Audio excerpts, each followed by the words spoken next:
Your ancestors sent you. If this is rolling across your feed, it's not by accident. Your ancestors sent you.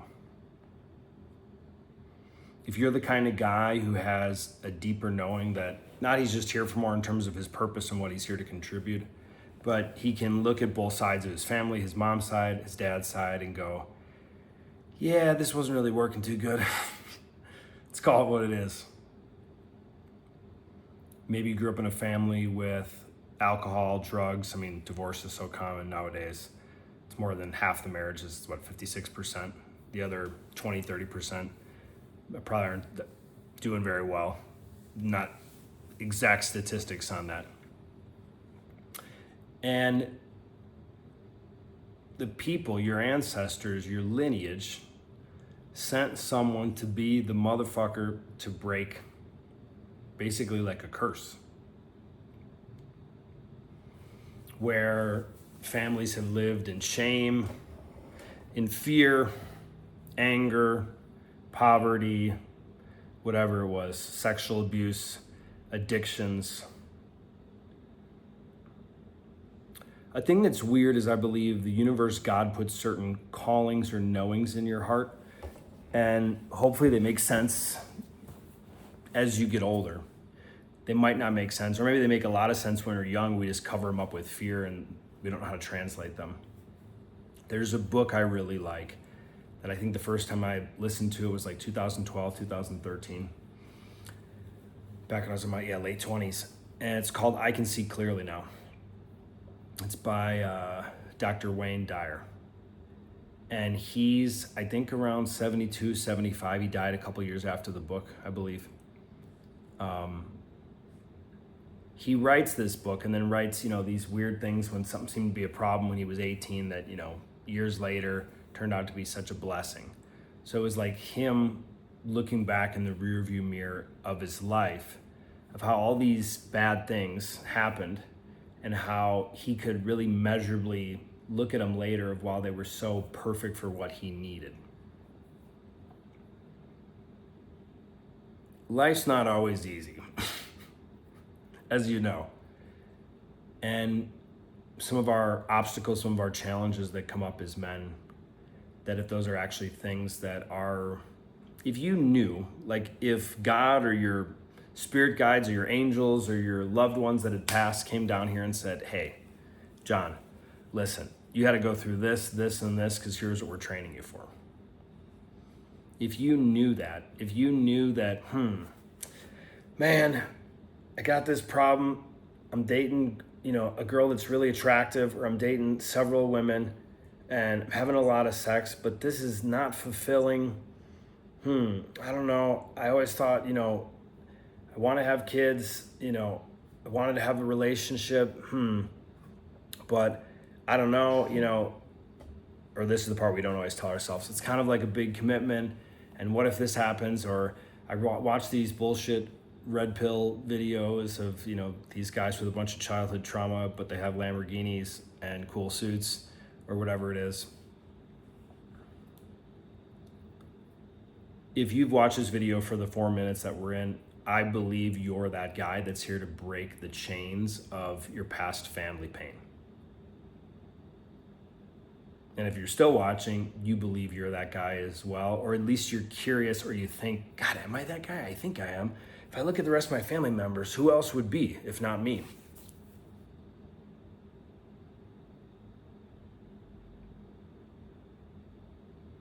I had a deep calling for relationships in my early teens.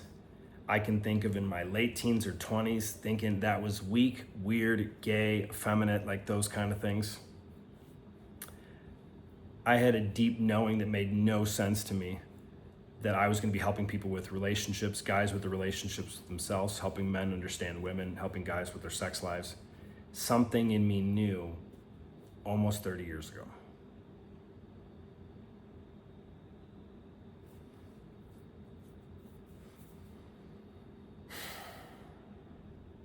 So I wonder, what in you knows where you're supposed to be, what you're supposed to do, or maybe who you're not supposed to be with. whoever you're dating now if you're not supposed to be with them.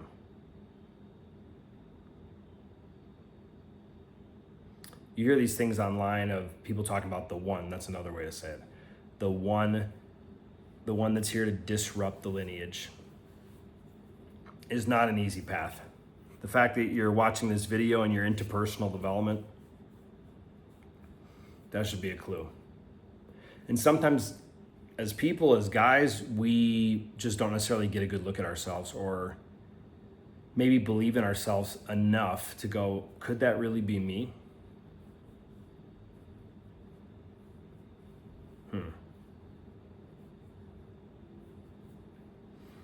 It's an interesting thought though, isn't it? Like if you could actually, maybe you have a mushroom ceremony, an ayahuasca ceremony, or maybe you just have some dream that you take really seriously.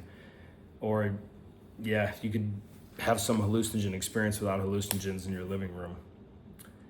And that your grandpa, your father who passed, your maybe brother passed away too early, a grandma, great-great-great-grandpa said, we chose you. You're supposed to make all the money. You're supposed to help the family. You're supposed to, if we'll help some of the family, you're supposed to break the bonds that have enslaved us for years. I've been thinking about this on a deeper level from myself, and maybe you can relate whatever your slave things are. There was on one side of my family just a lot of talk about shame and about keeping secrets, and basically like, it wasn't framed that way, but like anti-vulnerability. So there was, moral of the story, a lot of fear and shame. On the other side of the family, I just thought of this, I never considered this. I had an aunt that at a young age fell down the stairs and became, I guess like having a mental handicap and also a physical handicap. So was normal and then had an accident down the stairs. That just dawned on me today, how much shame that could have carried for my grandparents. That was never spoken directly. On the other side of the family, it was spoken more directly, in my opinion. But how much shame there would be for them thinking they wish they could have done something, or this should have happened. Never considered it. And families just keep going on, perpetuating what they're perpetuating, whatever city you live in, whatever culture you live in. That's why it's not easy. It's both. It's infinitely easier than ever before to expand, and there's infinitely more traps you can fall into, because you can expand with ChatGPT and the internet, but also you can get lost in porn, or you can have a drug dealer deliver something to your house really easy through an app or something. Or you can buy, depending on what state you live in, you can just be high all the time and smoke weed or drink beer and justify it, because this my buddy was telling me the other day, and I was giving him shit. He's like, well, it's gluten-free, it's organic, it's different, it's artisan, this and that.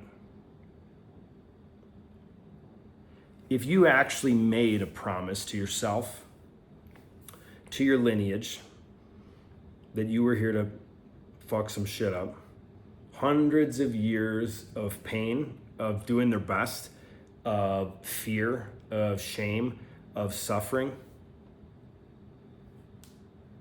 what do you think you were actually here to do?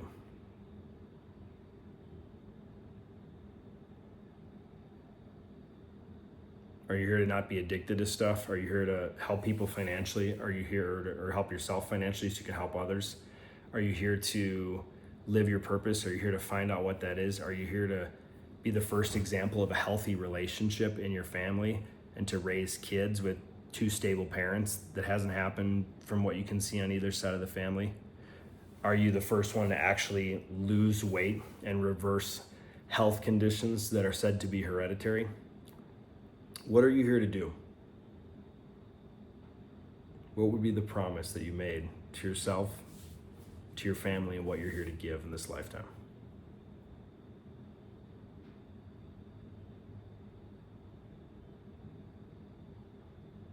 A challenge as high-performing men is we need to avoid things to focus on what we want, and sometimes we avoid important things unknowingly, or we're not admitting it because something else has a different value of our time and energy.